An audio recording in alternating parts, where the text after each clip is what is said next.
All right, this is all the combinations of two kinds of arcs and three kinds of lines. There's the arcs from the corners, arcs from the sides, straight lines, not straight lines, and broken lines. Each of these is drawn from four directions. There's the arcs from this corner, this corner, this corner, and this corner. Arcs from the left side, the top side, the right side, and the bottom side. Straight lines that are vertical, horizontal, diagonal to the right, and diagonal to the left. And the same goes for the not straight lines and the broken lines. So that makes a total of 5 different kinds of lines and 4 different kinds of directions. There's 20 different possibilities.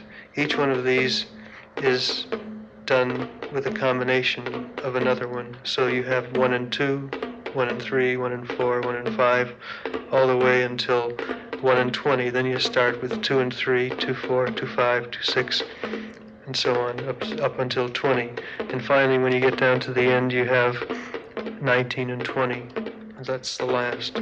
So all of the possible combinations are done.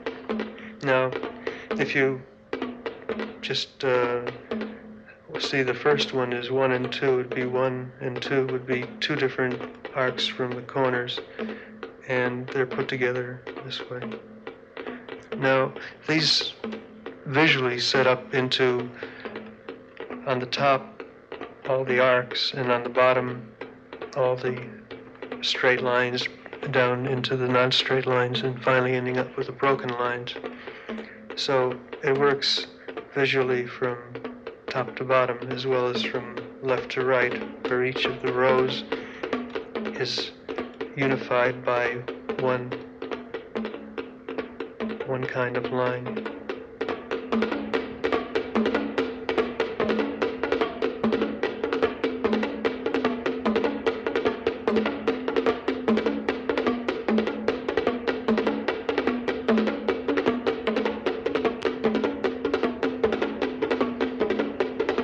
And any artist's motivation is to do a work of art.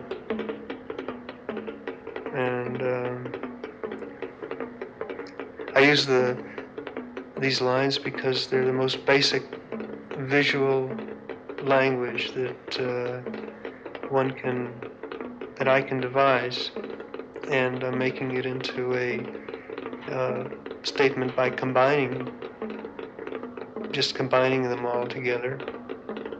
And then the wall really has a lot to do with the way they join up together, the way they fall.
When this kind of work is done on the wall, the module, which the wall is divided into, is roughly between a yard and a meter, because these are the measure of man's reach, and that's how the measurements that we use were originated when a person had to measure some cloth, or how high something is, or how wide something is. Then these things became, standardized. But it can't when it's done on the wall, the lines have to be done with the sweep of the arm, or it has to have the length of the arm in it. That's one thing. So that if you have a smaller wall, you just don't decrease the size of the module. What you have to do is decrease the size of the series. So there are times when I do it without the broken lines. There are some times when I do it without one kind of arc. So that, or I could have it without the arcs from the sides and without the broken lines. Then it would be one kind of arc and two kind of lines.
The wall is a architectural device. Architecture is something that's used to live in. So architecture has to have a human scale. So if you use a wall, then you're involved in the architect's architecture, which is your own scale. So your own scale is, how you can reach. If you're in a room that's too big, then you feel insignificant. I mean, it really has a difference. Makes a difference to the way you react. But I don't know. This kind of wall drawing might be too overpowering. I mean, just you wouldn't want to live in a room like that.